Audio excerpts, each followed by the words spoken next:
พระพุทธเจ้าได้ทรงแสดงของหายากมี4อย่างนะอันหนึ่งเรียกว่ากิจโฉมนุสสะปฏิลาโภการได้เกิดเป็นมนุษย์ยากอันที่สองกิจฉังมัจจานะชีวิตังการที่มีอายุยั่งยืนยากเป็นไปได้ยาก 3. กิจโฉพุทธานะอุปาโทการบังเกิดขึ้นของพระพุทธเจ้ายากเป็นไปได้ยากอันที่4กิจฉังสัทธัมมเทศนังการได้ฟังอริยสัจธรรมยาก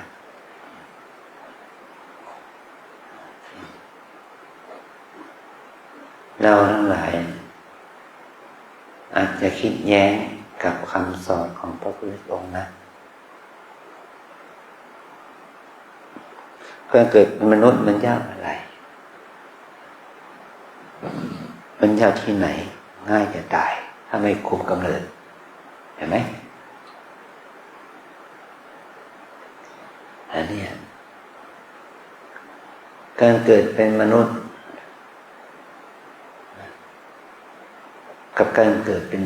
ถ้าเราเปรียบเทียบหน่อยการเกิดเป็นเนื้อฉานกับเกิดเป็นมนุษย์อันไหนยากกว่ากัน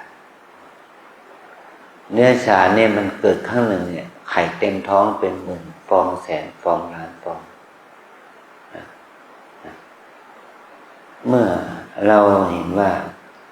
คนเราเนี่ยมีไข่กี่ฟองเดือนหนึ่งตกฟองเดียวเดือนหนึ่งตก1 ฟองปีนึงเกิดตก12 ฟองเรามีประจำเดือนกี่ปี20 ปี30 ปีถึงไหมถ้า30 ปี12 3 36 360 ฟองแล้วไข่ของปลาล่ะมันมีกี่ฟองเป็นล้านไข่ของมดมีกี่ล้านเนี่ยสัตว์เลี้ยงฉานมันมีเยอะมากกว่าแม้ตัวมดตัวแมงตัวปลวกมันมีไข่มากมายมดดำมดแดงแม้แต่นกหนูปูหอยกุ้งปลาปลามันก็มีไข่มากมายมหาศาลคนเราไม่หนำซ้ำไข่น้อยแล้วนะเกิดยากด้วยคนยุคนี้พ่อแม่เป็นเศรษฐีมีทรัพย์มากมาย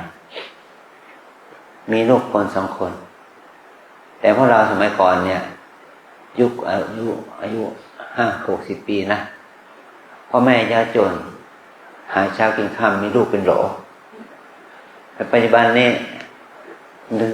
เราจะเป็นลูกคนที่3ที่4ของพ่อแม่ไม่ได้แล้วเป็นลูกคนที่1ที่2แค่นั้นแหละถ้าไม่ได้เกิดในเวลาที่พ่อแม่ต้องการก็เกิดไม่ได้เขาเอาไปทำแท้งเสียหนุ่มสาวปัจจุบันเนี่ยมันเป็นแม่ที่เป็นฆาตกรเป็นส่วนมากเลยนะฆ่าลูกเอาไปทำแท้งจริงไหมจริงเดี๋ยวนี้หลายคนนะทำแท้งมาแล้วเชื่อไหมเป็นจริงไหมเป็นจริงนั่นแหละเพราะสมัยก่อนนี่ลูกคนแรกของพ่อแม่เป็นลูกคนแรกจริงๆเพราะว่าเขาจะเสียความบริสุทธิ์เมื่อเข้าสู่วันแต่งงาน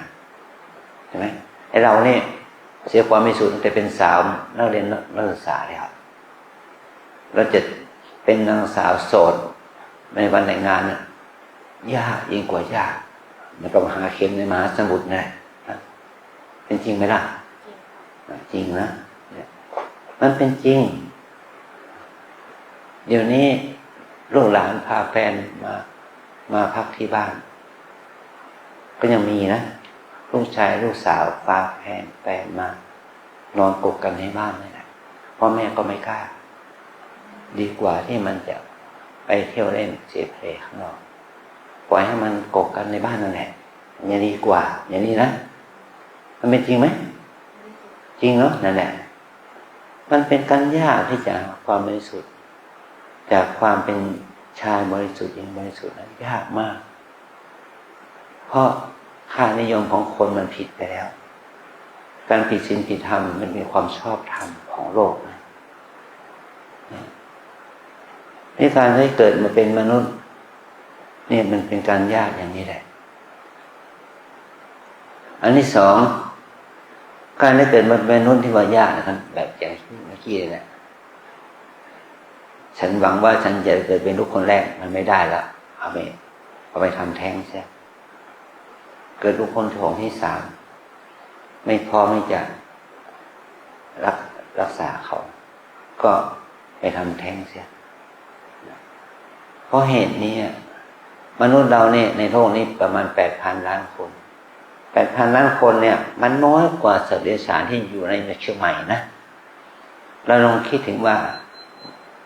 ปูปลานกหนูในจังหวัดเชียงใหม่เนี่ยมันมีมากกว่า 8,000 ล้านนะสัตว์เล็กสัตว์น้อยในป่าในเขาในบ้านในเรือนในฟาร์มอะไรประเภทนี้ในสระเนี่ยมันมากกว่านับเป็นหลายล้านเลยนะอันนี้คือว่าเกิดมาเป็นมนุษย์ยากการที่ได้เกิดมาเป็นมนุษย์แล้วก็มีชีวิตยั่งยืนก็ยาก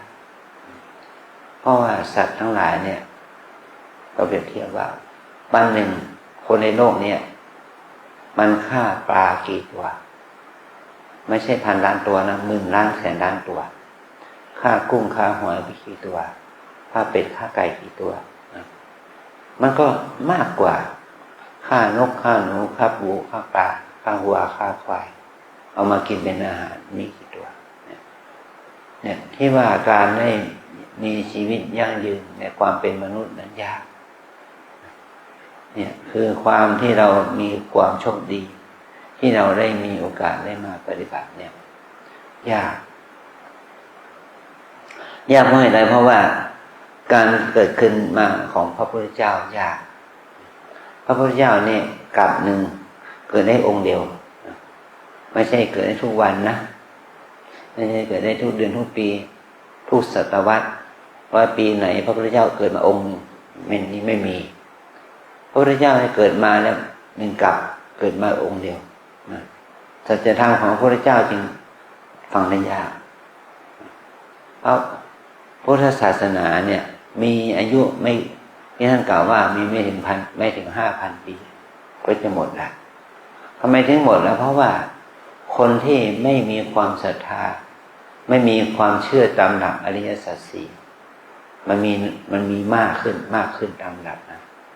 ปัจจุบันเราจึงจะเห็นว่าความเชื่อในเรื่องบาปบุญคุณโทษประโยชน์ไม่ใช่ประโยชน์หรือว่าศีลธรรมเนี่ยมันน้อยลงไปตามหลักคนคริสต์เขามีประมาณ 2,000 ล้านคน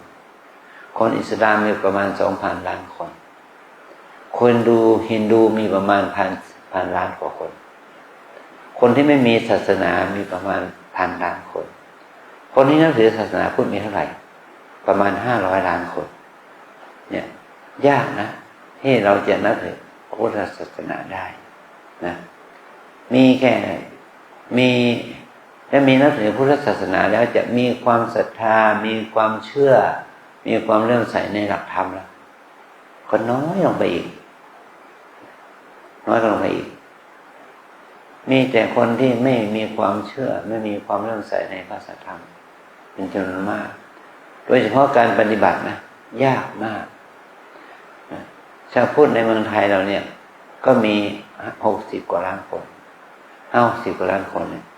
เป็นชาวพุทธที่มาปฏิบัติธรรมกี่คนไม่ถึง100เห็นไหมไม่ถึง100ที่วัดเราเลยนะพระน้ำเปิงเนี่ยจะมีโยคีมาปฏิบัติธรรมมากที่สุดนะในเขตภาคเหนือเราเนี่ยนะไม่ต้องเอาภาคใต้ภาคกลางมาปนเอามาคิดถึงว่าเขตภาคเหนือเนี่ยพระน้ำเปิงมีคนมาปฏิบัติธรรมมากที่สุดเลยนะเพราะเราไม่เปิดทุกวันสอนทุกวันตลอดปีสถิติก็ไม่เกิน10,000ในสมัยก่อนที่ก่อนโควิดก็มี10,000กว่าแต่ปัจจุบันนี้มีไม่ถึง10,000 8,000-9,000เท่านั้นทั้งพระเนรแม่ชีโยคีมีไม่ถึง10,000 แล้วคนพูดเอาเท่าไหร่ล่ะ60 ล้านมันนึงก็เหลือน้อยเดียวเนี่ยนะเพราะอันนี้เป็นต้นเราจะเห็นว่าการที่เราจะมีความศรัทธาเรื่องใส่ฟังธรรมการได้รู้กับเนื้อสดเนื้อหูฟังธรรมะของพระพุทธเจ้าก็ยากนะมันก็ยากอย่างนี้แหละนะมาดูวันเวลาของเราอีก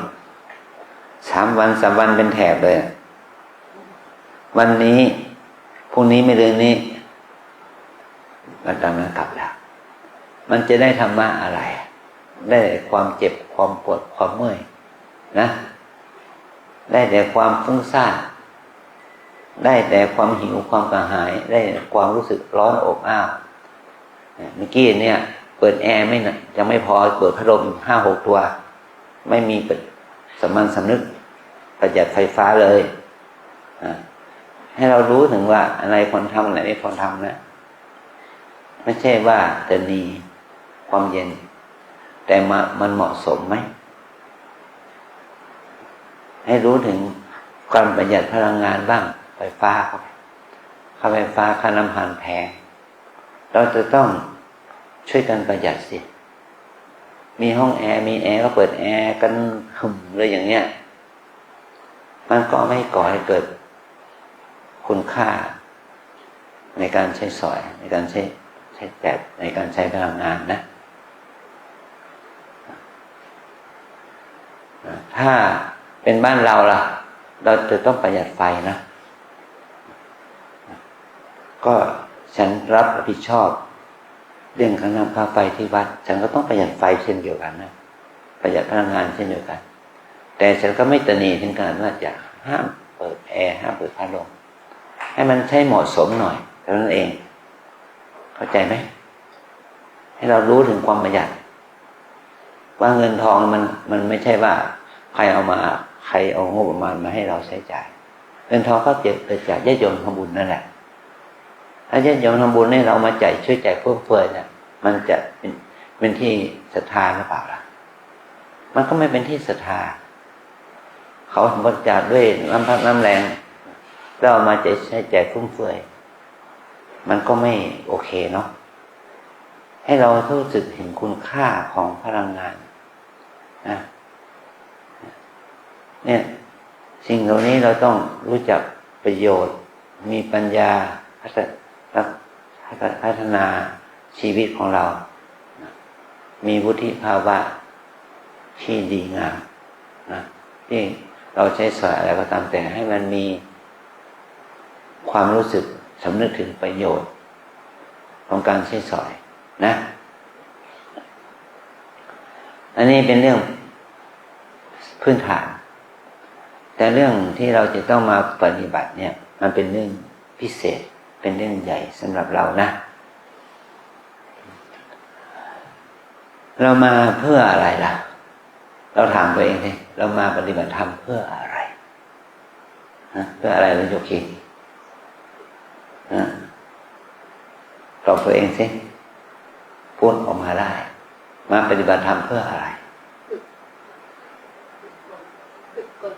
ฝึกตนนะถูกต้องมาฝึกตนแต่ว่าคำว่าฝึกมันว่าสิ่งนั้นยังไม่มีอยู่กับเราใช่ไหมมีอยู่บ้างมีน้อยนั่นแหละฝึกตนฝึกจากที่มันมีน้อยให้มันมีมากขึ้นนั่นแหละมันเหมือนกับวุฒิการศึกษาเราเกิดขึ้นมาแล้วก็มีวุฒิการศึกษาจากโดยภาษาพูดภาษาพ่อภาษาแม่ได้เนี่ยเป็นคนพูดได้เป็นคนไม่ตาบอดไม่หูหนวกพูดได้แต่อ่านไม่ออกเขียนไม่ได้อันนั้นเขาเรียกว่าคนไร้การศึกษาใช่ไหมนั่นแหละอ่านไม่ออกเขียนไม่ได้แต่พูดได้นะฟังออกแต่เราอ่านไม่ออกเขียนไม่ได้เขาเรียกว่าคนไร้การศึกษาต่อมาเราเรียนจบป .4 สมัยก่อนนะคนอายุ60 ปีขึ้นไปมีวุฒิภาคบังคับก็ป .4 เขาให้เราเรียนป .4 ป .4 มันพอไหมที่จะเป็นมีวุฒิสำหรับนำเอามาใช้สำหรับทำการทำงานได้ไหมไม่ได้ตอนหลังมาก็มีภาคบังคับกับป .6 เราเรียนจบป .6 แล้วเนี่ยนั่นมันเพียงพอไหมสำหรับที่จะเอามาทำงานทำการได้ไม่พองานการที่พอก็คือกรรมกรนะแบกปูนให้หักแบกปูนแบกทรายไปทำเรื่องอันนี้ก็ใช้แรงงานความรู้เรื่องแรงงานผสมหินผสมทรายผสมปูนอย่างนี้ก็ทำงานได้นะเป็นกรรมกรต่อมาเนี่ยวุฒิม.3 วุฒิม.3 นี่ก็เป็นเสมียนได้ไหมบางอย่างได้แต่บางอย่างไม่ได้เนาะแต่เสมียนเกี่ยวกับเรื่องเอกสารไม่ได้เป็นเสมียนแค่พิมพ์ดีดอะไรอย่างนี้ได้เดินหนังสือได้แต่มาที่เราเรียนต่อไปอีกเราเข็นตัวเองมีความภาคเพียรไปเองจบม.6 ล่ะมันก็พอได้ปวชนักวิชาชีพจนถึงขนาดที่ว่าปริญญาตรีล่ะต้องสอบเข้ามหาวิทยาลัยเป็นหมื่นเขารับแค่พันนะเป็นหลายๆหมื่นเขารับแค่พันจบไม่จบปริญญาตรีมันมีมากกว่าจบปริญญาตรีนะคนไทยประเทศไทยเราเนี่ยมีประมาณ60 กว่าล้านคนเนี่ยคนจบปริญญาตรีไม่ถึง30 ล้านมั้งเดี๋ยวนี้50%ถึงไหมไม่แน่นะเดี๋ยวนี้มีมหาวิทยาลัยขุดออกมาเป็นดอกเห็ดเนี่ยแต่มันก็ยังมีคนไม่จบปริญญาตรีเป็นส่วนมากเนี่ยจบป.โท ป.เอกเนี่ยเป็นน้อยนิดให้เราเห็นว่าวุฒิภาวะในการศึกษาก็ยังยากในการศึกษาเราเรียนทางโลกนะก็ยังยากแต่ถ้าเป็นวุฒิการศึกษาทางธรรมล่ะทางศีลธรรมล่ะมันก็น้อยลงไปอีกแม้ว่าหลวงพ่อหลวงปู่ครูบาอาจารย์จะมีวุฒิทางโลกป .4 แต่ท่านมีวุฒิภาวะทางธรรมสูงเป็นหลวงพ่อครูบาอาจารย์ท่านก็เป็นพระผู้ได้รับการเคารพนับถือยอมบูชาในฐานะท่านมีบารมีมีศีลมีธรรมเนี่ยอย่างนี้เป็นพระคุณหลวงปู่เนี่ยท่านได้ปริญญาเอก 4-5 สถาบันนะดุษฎีบัณฑิตกิตติมศักดิ์ประมาณ5 สถาบันได้รับวุฒิปริญญาทางธรรมจากพม่าจากลังกานะอีกต่างหากแค่วุฒิปริญญาทางมหาลัยทางโลกเนี่ยทางโลกทางธรรมเนี่ยในเมืองไทยนะมากกว่า5 สถาบันแต่วุฒิทางโลกของท่านป .4 นะป .4 เท่านั้นแต่ได้ปริญญากิตติมศักดิ์มากกว่า 5-6 สถาบันนี่คือพระผู้ทรงไว้ซึ่งความเจริญทางธรรมนะหลวงปู่ท่านมาบุกเบิกวัดลำเปิงให้มันเป็นสถานที่ปฏิบัตินี่เราจะต้องเห็นคุณค่าของพระธรรมเมื่อเรามาอยู่ที่นี่เป็นยาเอาไว้ข้างนอกให้เราเอาความรู้มันคือปัญญาที่เกิดจากภายในเป็นสำคัญนะเราจะจบด็อกเตอร์มาจะเป็นผู้ผอสอรอสอหรือสอก็เอาไว้ข้างนอกให้เอาความรู้ให้รู้จักตัวเองนะให้รู้จักตัวเองให้รู้จักกายใจของตัวเองให้รู้จักกายใจรูปนามที่มีชีวิตนี้เอากายใจรูปนามเนี่ยมาฝึกนะมาฝึกให้มันเป็นประโยชน์กับตัวเองมันเหมือนกับว่าโลหะอย่างว่าเหล็กเนี่ยหรือทองแดงทองเหลืองเนี่ยมันเป็นทองแดงทองเหลืองหรือเป็นเหล็กกล้าอะไรเงี้ยเราจะแปลงเหล็กนั้นทองแดงทองเหลืองเหล่านั้นเอามาเป็นอะไรล่ะเอาไปเป็นอุปกรณ์อย่างอื่นไปเอาเป็นอะไรนะ เอาไปมาเป็นมีดเอาเป็นดาบเป็นหอกแค่นั้นหรือเอามาเป็นเครื่องจักรเครื่องยนต์เทคโนโลยีนะเอามาเป็นเครื่องไม้เครื่องมือถ่ายทำอะไรก็แล้วแต่เอามาเป็นพระพุทธรูปเอามาเป็นสิ่งเหล่านี้นะเอามาเป็นที่เคารพนับถือบูชาถ้าเราเอามาเป็นสิ่งที่มีคุณค่าทางด้านจิตใจอย่างสูงมันก็มีค่ามหาศาลแม้แต่ดินก้อนหนึ่งโตเท่ากับหัวแม่มือนะเขามาเอาดินมาใหม่มาแปลงเป็นพระรูปพระพุทธรูปอย่างคนนี้พระรอดนะพระรอดลำพูนเนี่ยดินก้อนนี้เล็กเท่าหัวแม่มือเนี่ยราคาเป็น10 ล้านนะ5 ล้าน10 ล้านนะเพราะคนเขามีความศรัทธาจึงเอาดินที่นะเข้าหัวแม่มือเนี่ยเอามาตั้งเป็นมูลค่าเป็น5 ล้าน10 ล้าน20 ล้านก็ค่าสมเด็จล่ะสมเด็จพุทธาจารย์โตท่านมาเอาอะไรล่ะเอากล้วยเอาข้าวเหนียวเอาอะไรอย่างนี้นะเอาอาหารนี่เดี๋ยวเสร็จเอาอันนั้นมาทำเป็นพระสมเด็จเป็นเมื่อมันเป็นพระสมเด็จขึ้นมาเป็นแต่ก่อนท่านเอาไว้แจกเฉยๆแต่เดี๋ยวนี้เขาเอามาขายนะเอามาเป็นผ้าบูชาองค์เท่าไหร่10 ล้าน20 ล้านนะอันนี้เพราะเห็นใดมันมีคุณค่าทางพุทธคุณนะมีประโยชน์ทางพุทธคุณเนี่ยอันนี้ก็เหมือนกันนะถ้าพวกเราเนี่ยสมัยก่อนพระพุทธเจ้านะมีมือมีเท้ามีแขนมีขาเหมือนเราต้องกินอาหารอย่างเราต้องดื่มน้ำอย่างเราแต่สิ่งที่พระพุทธเจ้ามีมากกว่าเราหลายหมื่นหลายแสนหลายล้านเท่าคืออะไรคือพุทธคุณพระเมตตาคุณพระมหากรุณาธิคุณพระปัญญาธิคุณนั่นแหละจึงทำให้พระองค์ได้เป็นพระพุทธเจ้านะคนโบราณที่ได้ทานพระพุทธเจ้าได้ฟังธรรมของพระพุทธเจ้านะท่านก็ได้พัฒนาตนเองมาบวชมาบรรลุธรรมเป็นพระสงฆ์ถ้าเราได้มีพระบรมธาตุของพระพุทธเจ้าสักองค์หนึ่งเนี่ยถ้าเป็นของพระพุทธเจ้าจริงๆนะเป็นพระบรมธาตุจริงๆนะถ้าเราจะบูชาเนี่ยแล้วเขาจะปล่อยบูชาเขาจะบูชาด้วยมันมีมูลค่าสูงนะ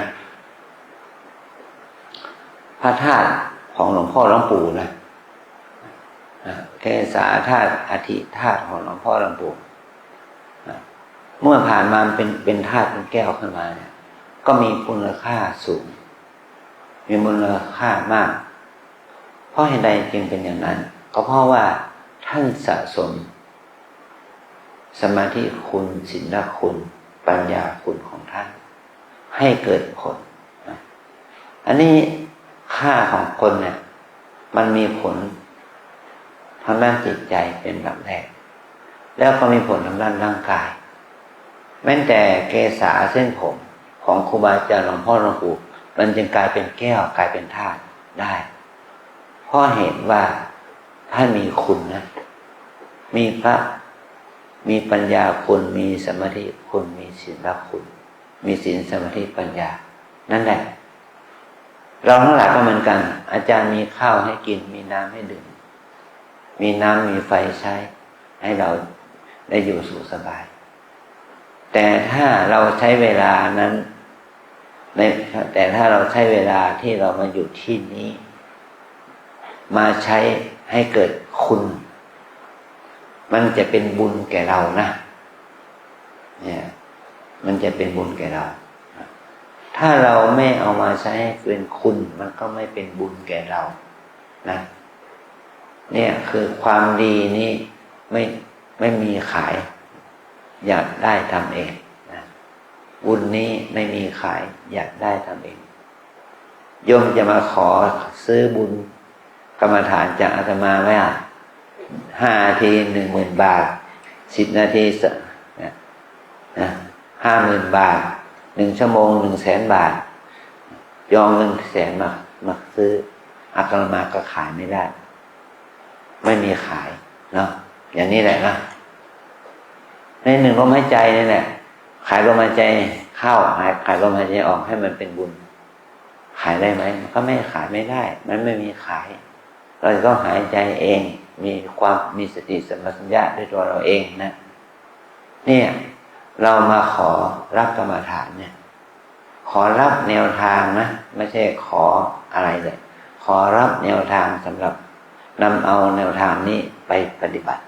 นะโยคีนะขอรับแนวทางกราบอย่างไรให้มันเป็นบุญเดินอย่างไรให้มันเป็นบุญนั่งอย่างไรให้มันเป็นบุญหายใจอย่างไรให้มันเป็นบุญนี่แหละถ้าเรามีสติสัมปชัญญะเกิดขึ้นในขณะที่เรายืนเดินนั่งนอนขณะใดขณะที่เรากินข้าวดื่มน้ำล้างหน้าแปรงฟันบ้วนปากถ้าเราทำด้วยความมีสตินั่นแหละเป็นการกระทำเพื่อให้เกิดบุญนะจำไว้3 วันเนี่ยให้พวกเราได้เห็นคุณค่าของชีวิต3 วันลมหายใจทุกลมหายใจนั้นมันเป็นกับมันไม่มีค่านะลมหายใจทุกลมหายใจที่อยู่ที่วัดนี่มันเหมือนไม่มีค่าแต่โยมขาด1ลมหายใจเท่านั้นตายนะเชื่อไหมถ้าคุณขาดลมหายใจแค่1ลมหายใจคุณตายนะช็อกตายแค่ขาดอากาศหายใจหนึ่งขณะมันก็ทำให้เราตายได้นะอันนี้ที่เราจึงให้เห็นคุณค่าของการหายใจ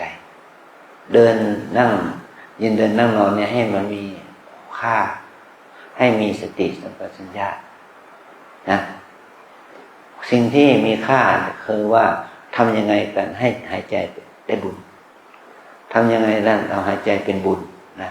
เดินเป็นบุญนั่งเป็นบุญนอนเป็นบุญโค้งเหยียดก้มเงยให้มันเป็นบุญถ้ามันเป็นบุญขึ้นมาเนี่ยบุญนั่นแหละจะช่วยชำระจิตใจของเราจากที่จิตใจมันเศร้าหมองให้มันสะอาดขึ้นผ่องใสขึ้นนะถ้าเราหายใจยังมีสติมันก็ทำให้การหายใจนั้นเสริ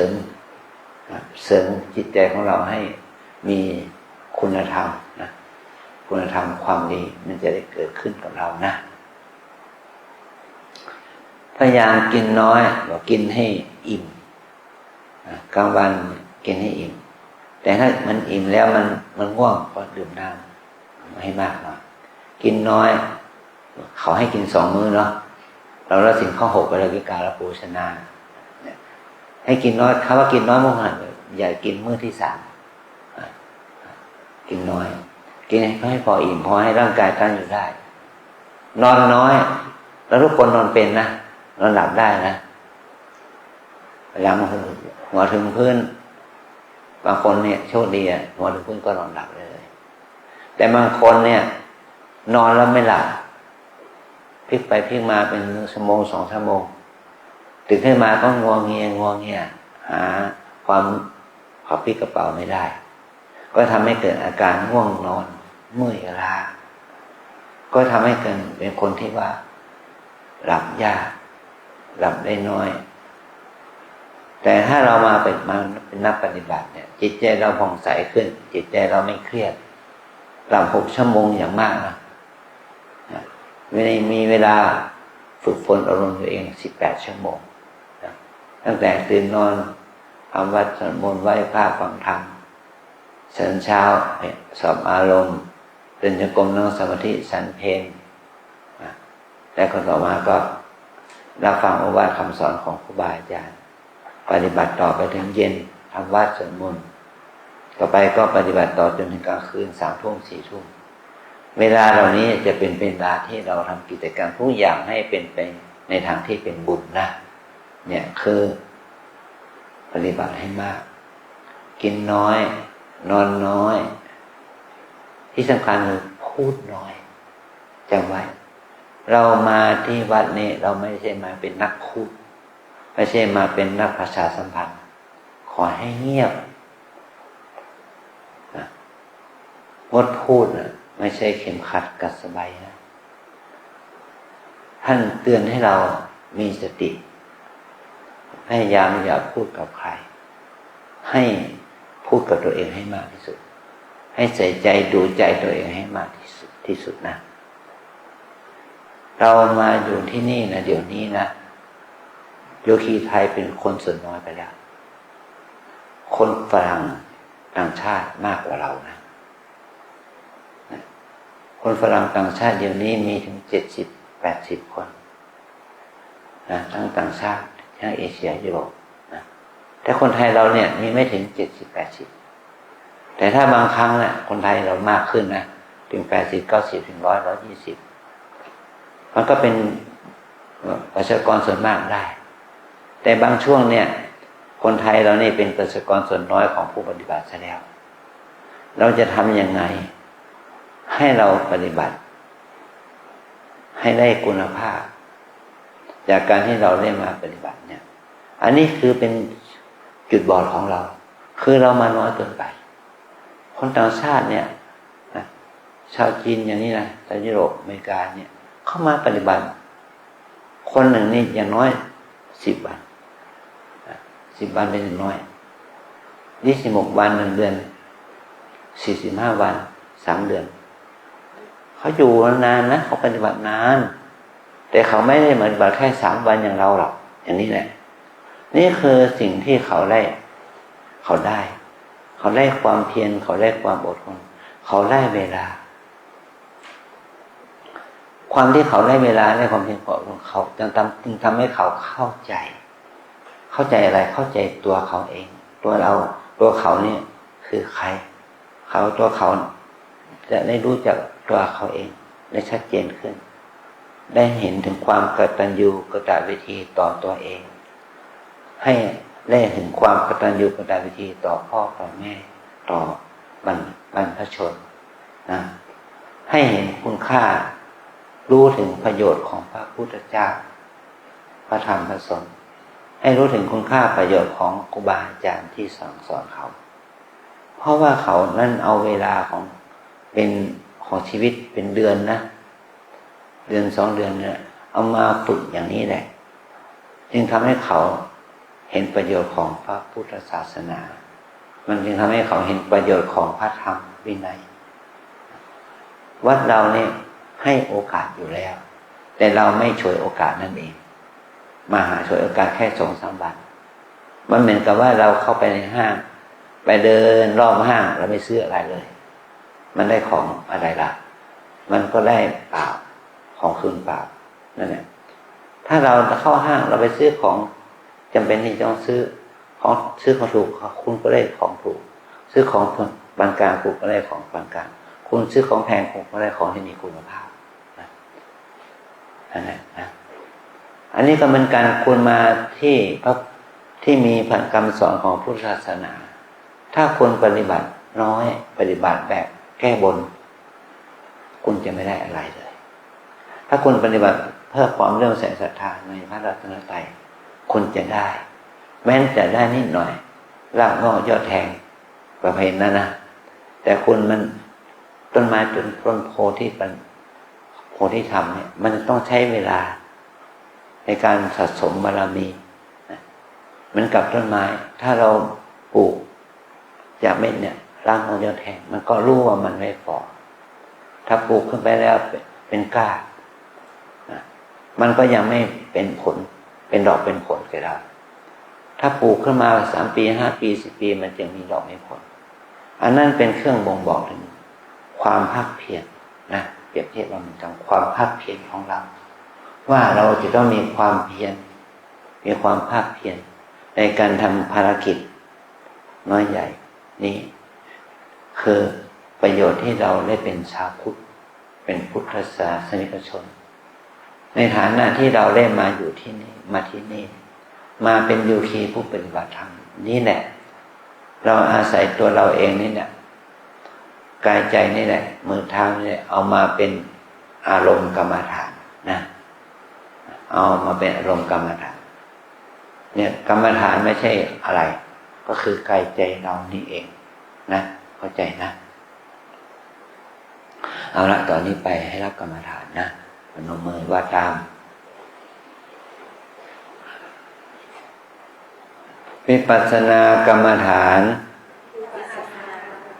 ตามแนวสติปัฏฐานมีสี่อย่างหนึ่งกายสองเวทนาสามจิตสี่ธรรมวิปัสสนากรรมฐานตามแนวสติปัฏฐานมีสี่อย่างหนึ่งกายสองเวทนาสามจิตสี่ธรรมหนึ่งกายสองเวทนาสามจิตสี่ธรรมกายเวทนาจิตธรรมกายานุปัสสนาเวทนานุปัสสนาจิตตานุปัสสนาธัมมานุปัสสนากายานุปัสสนาสติปัฏฐานเวทนานุปัสสนาสติปัฏฐานจิตตานุปัสสนาสติปัฏฐานธัมมานุปัสสนาสติปัฏฐานจะอธิบายให้ฟังนะสติปัฏฐานแปลว่าที่ตั้งแห่งการเจริญสติคือการตามระลึกรู้อยู่เนืองๆซึ่งกายอนุปัสสนาแปลว่าระลึกรู้ตามกายสองคือเวทนาสามคือจิตสี่คือธรรมที่ตั้งแห่งการเจริญสติคือการตามระลึกรู้อยู่เนืองๆซึ่งกายเวทนาจิตและธรรมนี่นะเราไม่ต้องเอาอาศัยอะไรมากอาศัยการดูตัวเองนะไม่ต้องศึกษาธรรมะจากหนังสือเล่มไหนเอาตัวเราเป็นหนังสือเล่มใหญ่ศึกษาตัวเองศึกษากายเป็นยังไงศึกษาใจเป็นยังไงศึกษาเวทนาเป็นยังไงศึกษาจิตใจเป็นยังไงศึกษาสภาวะธรรมที่เกิดขึ้นกับกายกับจิตนั้นเป็นอย่างไรมันเหมือนกับหมอเป็นนักศึกษาแพทย์เขาเรียนเป็นนักศึกษาแพทย์7 ปี6 ปี7 ปีเขาเรียนเรื่องอะไรเรื่องกายและคุณสมบัติของกายนะจึงจบปริญญาโทปริญญาเอกได้เพราะเขาเรียนเรื่องกายอย่างเดียวเป็นหมอเป็นวิทยาศาสตร์มหาบัณฑิตนะในความเป็นหมอเป็นแพทย์เป็นด็อกเตอร์อะไรอย่างนี้เขาก็เรียนเรื่องกายว่ากายนี่มีองค์ประกอบอะไรนะเล็บนี่มีองค์ประกอบอะไรหนังนี่มีองค์ประกอบอะไรเนื้อมีองค์ประกอบอะไรกระดูกมีองค์ประกอบของอะไรจากที่เขาได้ศึกษาตั้งแต่ระดับเซลล์ระดับเคมีระดับที่มีระดับที่มันก่อให้เกิดประโยชน์เกิดโทษอย่างไรระดับพันธุกรรมสารพันธุกรรมเป็นอย่างไรก็ต้องศึกษาอย่างนี้แหละจึงจะทำให้เกิดองค์ประกอบของโครงสร้างทางเคมีว่าเรานี่ที่ว่าชายหญิงนี่ที่แท้ก็เป็นโครงสร้างทางเคมีเป็นธาตุของประเภทไนโตรเจนไฮโดรเจนคาร์บอนอะไรต่างๆเป็นองค์ประกอบนะเป็นสารพันธุกรรมก็มันก็เป็นโครงสร้างทางเคมีนะอันนี้เราจะได้เรียนรู้ว่าทุกสิ่งทุกอย่างไม่ใช่ตัวตนที่แท้จริงไม่ใช่หญิงที่แท้จริงไม่ใช่ชายที่แท้จริงไม่ใช่พระที่แท้จริงไม่ใช่โยมที่แท้จริงมันเป็นสมมุติและเราเข้าใจสมมุติเราจะทำให้เรามีปัญญารู้แล้วก็ทำให้เราละความยึดมั่นถือมั่นในอีโก้นี่ในตัวตนละความโกรธโลภหลงเป็นที่สุดนะนี่เป็นการฝึกให้เราเกิดปัญญาจาคะมีเมตตามีความรู้สึกที่เป็นบวกที่ดีจะก่อให้เกิดประโยชน์สุดคนกับการที่เรามาฝึกเนี่ยเรามาฝึกเนี่ยเรามันจะแม้ว่าเราจะมาฝึกในเบื้องต้นแต่ถ้าเราปักหมุดเบื้องต้นที่ดีมันก็เกิดผล ที่ดีในข้างหน้าในการข้างหน้าเนาะถ้าเราปรับบุญที่ไม่ดีมันเกิดบ่มเพาะผลที่ไม่ดีมันก็ผลสุดท้ายก็ไม่ดีอันนี้คือประโยชน์ของการเรียนมาฝึกนะฝึกกายก็อย่างที่ไม่ชีละนันททิศนะฝึกกายฝึกในการกราบให้มันมีสติเป็นเบื้องต้นนะฝึกยืนฝึกเดินฝึกนั่งฝึกหายใจเข้าออกให้มีสติต้องฝึกกับอิริยาบถน้อยใหญ่ล้างหน้าแปรงฟันบ้วนปากหวีผมเปิดประตูปิดประตูสวมรองเท้าถอดรองเท้าถ่ายหนักถ่ายเบาด้วยนะเดี๋ยวซ่าแน่เพราะว่าเขาพริบตาอ้าปากอะไรทั้งหลายขอให้เรามีสติกำหนดนะแล้วก็เดินนั่งให้ช้าๆโยคีที่ดีหนึ่งมีกำลังเหมือนคนไร้กำลังนะไม่ป่วยไข้เหมือนคนป่วยไข้ทำจนเดินช้าๆนั่งช้าๆยืนช้าๆทำให้ต่อเนื่องตาไม่บอดเหมือนคนตาบอดไม่ใช่ไปมองคนนู้นคนนี้ไม่ไปมองไกลหัวไม่หนวกเป็นคนหัวหนวกอย่าไปแสหาเรื่องที่จะไปพูดคุยกับใครไปฟังกับใครคนเป็นคนฉลาดแต่ทำตัวเป็นคนโง่เขลาให้เรารู้จักตัวเราเองฉลาดในตัวเองไม่ต้องไปฉลาดกับคนอื่นนะอย่างนี้นะไม่ป่วยไข้ไม่ผู้ป่วยไข้มีกำลังเหมือนคนไร้กำลังตาไม่บอดเหมือนคนตาบอดหูไม่หนวกเหมือนคนหูหนวกแล้วก็เป็นคนใจฉลาดแต่เหมือนกับคนโง่เขลาใส่ใจเอาใจใส่ดูแลตัวเองอย่างนี้นะกินน้อยนอนน้อยพูดน้อยแล้วก็มีความเพียรปฏิบัติให้มากเพราะวันเวลามันไม่เคยหยุดนะใน1 นาทีมันก็ผ่านไป60 วินาทีทุกเวลาใน1 ชั่วโมงมันก็ผ่านไป60 นาทีทุกวันใน1 วันมันก็ผ่านไป20 ชั่วโมงไปทุกวันทุกอาทิตย์ใน1 อาทิตย์มันก็ผ่านไป7 วัน1 เดือนก็ผ่านไป30 วันนั่นแหละใน1 ปีมันก็ผ่านไป365 วัน12 เดือนเหมือนกันชีวิตของเราก็มีแต่แก่มีใครหนุ่มลงไหมไม่มีคนหนุ่มลงเลยมีแต่คนแก่ขึ้นน่ะข้างหลังนั่นถึงนะครับนั่งเก้าอี้น่ะมันโทรมเลยเนาะโทรมแก่เท่าแล้วเนี่ยนี่ก็คือความจริงว่าคนเรามีความเกิดแก่เจ็บตายเป็นของคู่กันเป็นธรรมดาของชีวิตให้เราเอากายเอาจิตนี้มาปฏิบัติเพื่อบูชาคุณของพระเจ้าในสิ่งที่พระเจ้าสอนไว้ว่าความเกิดของเรานั้นเกิดแก่เจ็บตายนี่เป็นทุกข์เหตุแห่งทุกข์ก็คือตัวกิเลสอกุศลบาปทั้งหลายเราจะดับทุกข์นั้นได้ด้วยการเจริญสติอย่างนี้เลยนะมาฝึกเจริญสติเพิ่มพูนพลังสมาธิเพิ่มพูนปัญญาให้เกิดขึ้นนะขอให้เราได้ตั้งใจทำขออนุโมทนา